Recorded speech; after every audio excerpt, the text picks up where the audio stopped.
दिल्ली और राष्ट्रीय राजधानी क्षेत्र को प्रदूषण से आजादी दिलाने के लिए, निजात दिलाने के लिए तकनीक की मदद से बारिश का ट्रायल शुरू हो चुका है।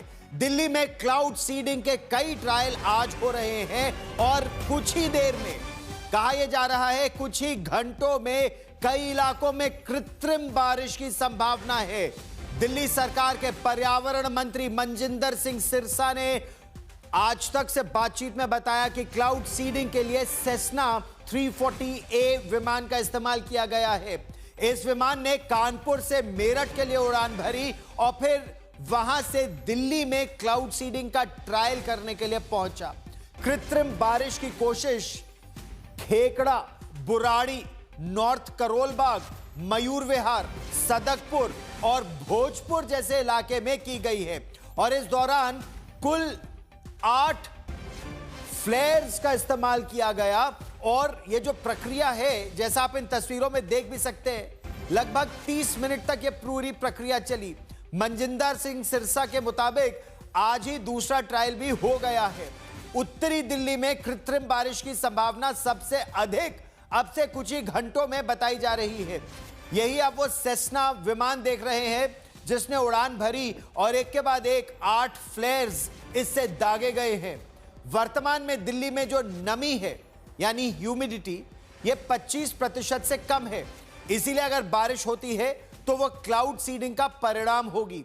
अधिकारियों के मुताबिक यह ट्रायल अगले कई दिनों तक जारी रहेगा ताकि प्रदूषण कम करने के अधिक प्रभाव राजधानी दिल्ली और राष्ट्रीय राजधानी क्षेत्र में दिखाई दे सके।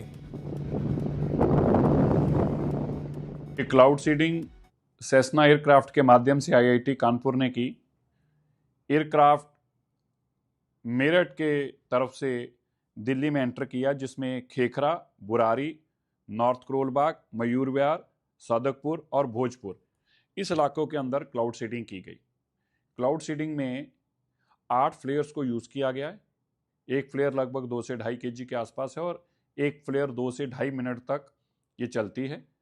इस फ्लेयर से क्लाउड्स के अंदर जो कंटेंट, जो उसके अंदर कंटेंट है उसको छोड़ा गया। उस मिक्सचर से क्लाउड्स की जो अभी जानकारी आईआईटी कानपुर ने दी है वो 15 से 20% उसके अंदर ह्यूमिडिटी थी और ये तकरीबन प्रोसेस 1.5 घंटे, आधा घंटे के आसपास चला और इस दौरान एक फ्लेयर जो है वो 2 से 2.5 मिनट चला और 8 फ्लेयर ये टोटल चलाए गए हैं। तो हर चीज़ को हमने ट्राई किया है और इसीलिए क्लाउड सीडिंग को भी हमने एक ट्रायल दिया है कि इसके माध्यम से यदि दिल्ली के पॉल्यूशन की समस्या का समाधान हो सकता है तो हमें करना चाहिए। पर ये एक एक्सपेरिमेंट है, देखते हैं इसमें से क्या निकल के आता है और एक्सपेरिमेंट अगर सफल हो जाता है तो मुझे लगता है कि एक समाधान जो दिल्ली वासियों के लिए बड़ा महत्वपूर्ण होगा वो निकल के आएगा, क्योंकि बहुत सारी चीज़ें डिपेंडेंट रहती है क्लाउड सीडिंग पे। आपका बादल, उसमें नमी के साथ में हवाएं, ये सब कुछ किस तरीके से परिस्थितियां बनाते हैं, वो कितना सफल हो पाता है, ये अपने आप में हम सब के लिए भी नया है क्योंकि दिल्ली में पहली बार है। पर मैं ईश्वर से प्रार्थना करती हूँ कि ये ट्रायल सफल हों और दिल्ली को इसका लाभ मिले। तो राजधानी दिल्ली में पहली बार होगा जब क्लाउड सीडिंग की जो प्रक्रिया चल रही है, अगर इससे बारिश होती है अगले 2 से 3 घंटे में। दरअसल क्लाउड सीडिंग होता क्या है? कई केमिकल्स का इसमें इस्तेमाल किया जाता है ताकि बादलों में वर्षा या बर्फबारी को बढ़ावा दिया जा सके। यह एक ऐसी तरह की तकनीक है जिसमें कुछ केमिकल्स को, पदार्थों को हवा में छोड़ा जाता है और वो बादलों में सघनन या बर्फ के नाभिक, न्यूक्ली के रूप में काम करते हैं। इससे वर्षा भी हो सकती है और पहाड़ी इलाकों में बर्फबारी भी हो जाती है। आमतौर पर इस्तेमाल होने वाले जो केमिकल्स हैं उसमें सिल्वर आयोडाइड है। यह सबसे अधिक इस्तेमाल किए जाने वाला केमिकल है, सिल्वर आयोडाइड। इसकी जो क्रिस्टल संरचना है वो बर्फ के क्रिस्टल के समान होती है, इसीलिए यह सुपर कूल्ड बादल में बर्फ के नाभिक के रूप में काम करता है। फिर इसके अलावा पोटेशियम आयोडाइड इसका भी इस्तेमाल किया जाता है। यह भी सिल्वर आयोडाइड की ही तरफ बर्फ के नाभिक रूप में काम करता है, लेकिन यह सामान्य उतना ज्यादा नहीं है। इसके अलावा ड्राई आइस का इस्तेमाल होता है। यह सुपरकूल बादलों में बर्फ के क्रिस्टल बनाने के लिए इस्तेमाल भी किया जाता है। जब इसे बादलों में छोड़ा जाता है तो यह तापमान को इतना कम कर देता है कि बर्फ के क्रिस्टल बनने लगते हैं। हाइड्रोग्राफिक्स मटेरियल्स का इस्तेमाल, हाइग्रोस्कोपिक मटेरियल्स, इनका भी इस्तेमाल होता है। नमक, ये सोडियम क्लोराइड या फिर कैल्शियम क्लोराइड, इनका इस्तेमाल, इससे भी नमी आकर्षित होती है और बादल, जो गर्म बादलों में से वर्षा को यह बढ़ावा देता है। अब प्रश्न होता है कि आखिर ये काम कैसे करता है। ये मैं अलग अलग आपको दिखाता हूं। कृत्रिम बारिश के लिए जो केमिकल्स इस्तेमाल होते हैं, ये केमिकल्स आखिर काम करते कैसे हैं। सिल्वर आयोडाइड, ये पेलेट लेकर विमान उड़ता है। पेलेट यानी उस जो 8 छोटे छोटे कैनिस्टर की तरह उसके विंग पर लटके हुए थे विमान में, वो आपने देखे थे। तो ये सिल्वर आयोडाइड के पेलेट्स लेकर विमान उड़ता है। एक विंग के नीचे 4, दूसरे विंग के नीचे 4, और बादल में वो पेलेट्स को छोड़ दिया जाता है। आप उसको देखते भी हैं कि पीछे से वो पेलेट से वो केमिकल्स बाहर निकलते हैं और फिर ये आकाश में फैल जाते हैं। और फिर उम्मीद यह रहती है कि 1.5 घंटे से लेकर 3 घंटे 4 घंटे के बीच बारिश आ जाती है।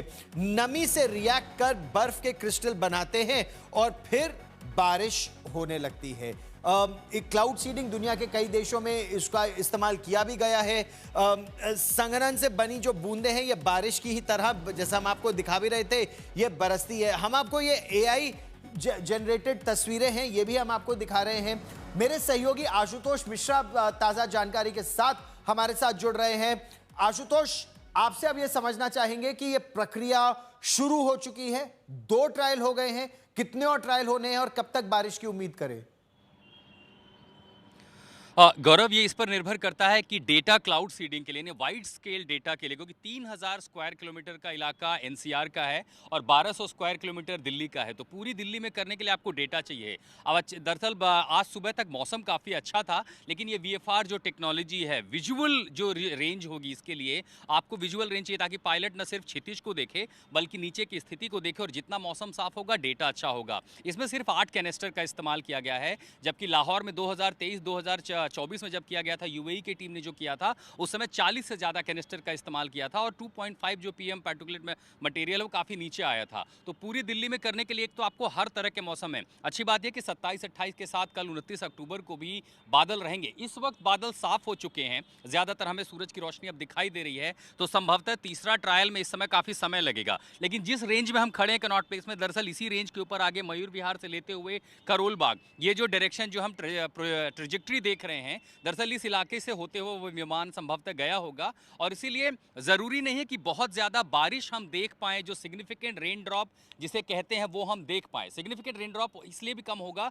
क्योंकि नमी 25% है। ये नमी अगर 40 से 50% से ज़्यादा होती तो 8 पे भी जिन इलाकों से गुजरा वहाँ हम कुछ हल्के फुल्के कण देख सकते थे, और इसीलिए ट्रायल का डेटा महत्वपूर्ण होगा। इसी टेक्नोलॉजी से अगर ये ट्रायल 5-6 रन और होते हैं, तब ये होगा कि बड़े पैमाने पर, ये नवंबर के बाद जब स्मॉग की स्थिति गाढ़ी होती है, इसी डेटा का इस्तेमाल करते हुए वाइड स्प्रे जब किया जाएगा सिल्वर आयोडाइड का, तब संभवतः हम देख पाएंगे जो रेन ड्रॉप होते हैं जिससे प्रदूषण के कारक जमीन पर सतह पर आ जाते हैं। गौरव, कब तक हम उम्मीद करें और कब तक ये ट्रायल्स चलते रहेंगे? और एक बार अगर ये सफल होता है परीक्षण, तो क्या हम ये सोच समझे कि अगर प्रदूषण होगा कभी, तो उस प्रदूषण को कम करने के लिए सरकार इस कृत्रिम बारिश का इस्तेमाल बार बार करती रहेगी? ये पहला इस तरह का एक्सपेरिमेंट है दिल्ली में।